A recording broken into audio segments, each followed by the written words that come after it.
Welcome friends, আজকের ক্লাসটা অত্যন্ত গুরুত্বপূর্ণ হতে চলেছে মাধ্যমিক পরীক্ষার্থীদের জন্য। একটু স্কিপ না করে দেখার অনুরোধ রইল আজকে প্রথমবারের জন্য। তো চলো আজকে আলোচনা করব কারেক্ট ভার্ব ফর্ম বা fill in the blanks with correct alternative, যেটা নিয়ে অনেকের সমস্যা থাকে। তো এটার জন্য তোমাদের কিছু জিনিস অবশ্যই বুঝে যেতে হবে। চলো আজকে শুরু করি। বন্ধুরা স্কিপ করো না, আজকের জন্য স্পেশাল রিকোয়েস্ট করছি, স্কিপ করলে কিন্তু অনেক কিছু মিস হয়ে যাবে। চলো, মাই father usually dash to office on scooter. আমার বাবা সাধারণত অফিসে যায় স্কুটারে করে। যে কাজটা রোজ হয় সেটা সিম্পল প্রেজেন্ট টেন্সে হয়। যেমন তাহলে এখানে কী হবে, my father usually go, going, goes. একটা জিনিস মাথায় রাখতে হবে, যেহেতু my father third person singular number মানে একজন বোঝাচ্ছে, তাহলে গোজ হবে। আচ্ছা, সেরকম আর কী কী থাকতে পারে, যেমন daily, my father goes to office daily, বা I go to school everyday. তাহলে ডেইলি, এভরিডে, ইউজুয়ালি এগুলো থাকলে, এছাড়া ইউনিভার্সাল ট্রুথ যেমন the sun rises in the east, কখনোই রোজ হবে না। তাহলে এটা হলো, এটা তাহলে একই রকমভাবে কী হবে, he dash to school every day, প্রত্যেক দিন সে স্কুলে যায়, তাই না, প্রত্যেক দিন, তাই জন্য he third person singular number goes হবে। যদি এখানে দে থাকতো প্লুরাল নাম্বার তাহলে গো হতো। নেক্সট, এটা তো আমি আগে বুঝিয়েছি, আরেকবার বুঝিয়ে দিচ্ছি।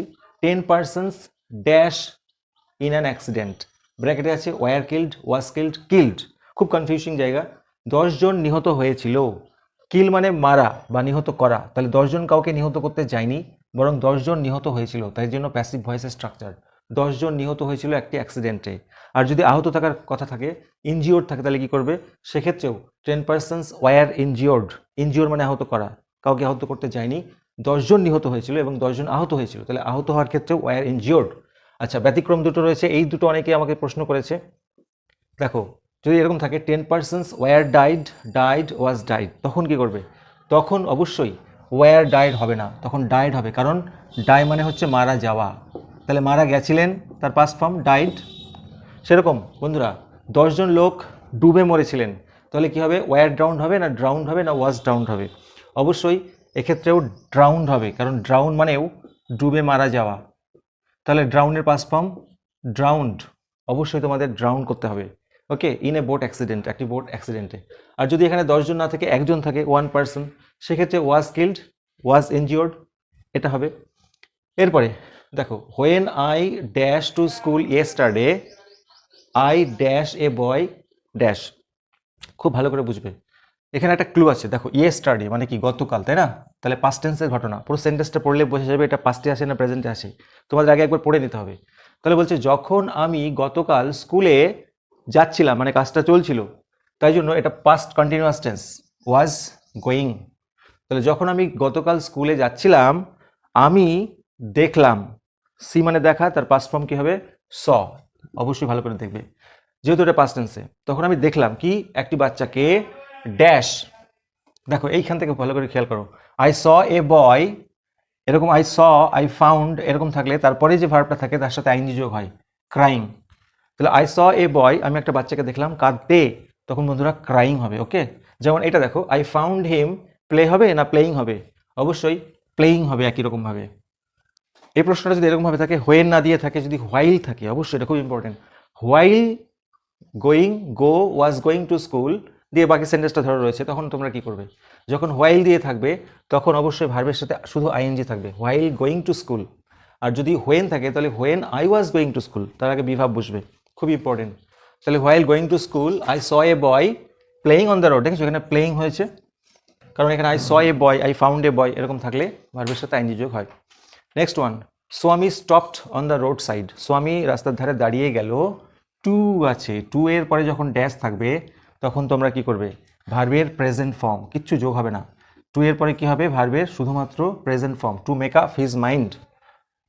যদি না কখনো কখনো ফ্রেজ থাকে, যেমন উইথ এ ভিউ টু, যদি এরকম ফ্রেজ থাকে যেমন উইথ এ ভিউ টু, এটা মনে রাখবে, তো তখন কিন্তু টু এর পরে প্রেজেন্ট ফর্ম বসবে না, তার সঙ্গে ভার্বের আইএনজি যোগ হবে, মানে ভার্বের সাথে আইএনজি যোগ হবে, তখন হবে উইথ এ ভিউ টু, তারপরে যে ভার্বটা থাকবে আইএনজি যোগ হবে, এটা একটা ব্যতিক্রমী ফ্রেজ। নর্মালি টু এর পরে ভার্বের প্রেজেন্ট ফর্মই বসে। 6 নম্বর এটা দেখে নেব, she dash teaching has been teaching in this school for 20 years, খুবই খুবই খুবই গুরুত্বপূর্ণ। দেখো একটা ক্লু আছে, 20 বছর ধরে কাজটা চলছে, সে এই স্কুলে 20 বছর ধরে পড়াচ্ছে, তাহলে যখন কোনো সময়ের উল্লেখ থাকবে, অতীতকালে কোনো কাজটা শুরু হয়েছে এখনও চলছে বোঝাচ্ছে এবং সময়ের উল্লেখ আছে, তখন প্রেজেন্ট পারফেক্ট কন্টিনিউয়াস, অর্থাৎ সাবজেক্টের পরে have been has been plus ভার্বের সাথে আইএনজি যোগ। তাহলে she has been teaching okay in this school for 20 years, বা যদি থাকে সিন্স 2000 সাল থেকে পড়াচ্ছে, কোনো নির্দিষ্ট সময় থেকে পড়াচ্ছে, এখনও পড়াচ্ছে, তাহলে প্রেজেন্ট পারফেক্ট কন্টিনিউয়াস, খুবই খুবই খুবই important. Next, he dash to Agra and visits the Taj last year. পুরো সেন্টেন্সটা পড়ার পরে কি বোঝা গেল? দেখো লাস্ট ইয়ার আছে, last year, yesterday, last month, last day, এইগুলো থাকলে সিম্পল পাস্ট ফর্ম বসে। তাহলে দেখো সে গিয়েছিল আগ্রাতে, যাওয়া ইংরেজি গো, তার পাস্ট ফর্ম ওয়েন্ট। তাহলে সে গিয়েছিল আগ্রাতে এবং আর কি করেছিল? ভিজিট করেছিল, ভিজিটেড দ্য তাজ লাস্ট ইয়ার, মনে রাখবে। নেক্সট, এইবার একটা খুব গুরুত্বপূর্ণ, বলছে if I dash a bird I dash in the sky. যখন কাল্পনিক কিছু বোঝায়, মানে আমি নই কিন্তু আমি এটা ভাবছি, যেমন যদি আমি পাখি হতাম, নর্মালি আয়ের পরে ওয়াজ বসে বা অ্যাম বসে প্রেজেন্ট টেন্সে, কিন্তু যখন এরকম থাকবে তখন তোমাদের অবশ্যই আয়ের পরে ওয়্যার করতে হবে, খুবই ইম্পর্টেন্ট। যদি আমি রাজা হতাম, if I were a king, তাহলে কি করতাম? I fly, I will fly in the sky, কোনটা হতো?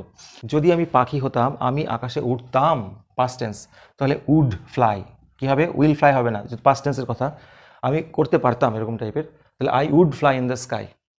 এটা টেস্ট পেপারে দেওয়া আছে। হোয়েন আই ড্যাশ অ্যালাইভ, পুরো সেন্টেন্সটা না পড়লে বোঝা যাবে না। I did not dash what tears dash, খুব ইম্পর্টেন্ট, আমি কিছু জায়গায় বুঝিয়ে দেবো। যখন আমি জীবিত ছিলাম, পাস্ট টেন্স, তাই জন্য আই ওয়াজ। যখন আমি জীবিত তো হয় না, যখন আমি জীবিত ছিলাম, I did not know new known. এখানে একটা দারুণ জিনিস শেখাবো, যদি ডু ভার্ভ থাকে, ডু, ডাজ, ডিড, বা do not, does not, did not, তারপরে ভার্বের সবসময় প্রেজেন্ট ফর্ম বসবে, কিচ্ছু যোগ হবে না। তাহলে আই ডিড নট নো, আমি জানতাম না, what tears was, where is. বন্ধুরা, টিয়ার্স ওয়্যার কেন? যেহেতু এটা একটা পাস্ট টেন্সের ঘটনা, মানে এখানে দেখো পাস্ট টেন্স আছে, যখন আমি জীবিত ছিলাম আমি জানতাম না চোখের জল কী ছিল, অর্থাৎ যখন আমরা ন্যারেশন চেঞ্জ করি না, এদিকে পাস্ট থাকলে এদিকেও পাস্ট করি, সেটা ফলো করতে হবে।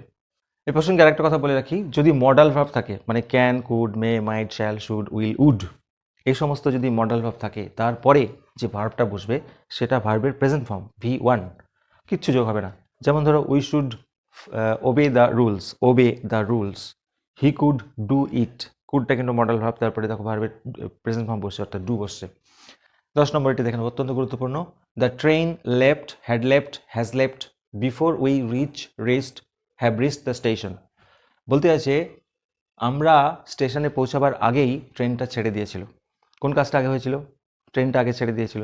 তাহলে যে কাজটা অপেক্ষাকৃত আগে হবে সেটা পাস্ট পারফেক্টে হবে, অর্থাৎ the train had left, before we reached, আর পরের যেটা হচ্ছে সেটা সিম্পল পাস্ট টেন্স, অর্থাৎ ভার্বের পাস্ট ফর্ম বসবে।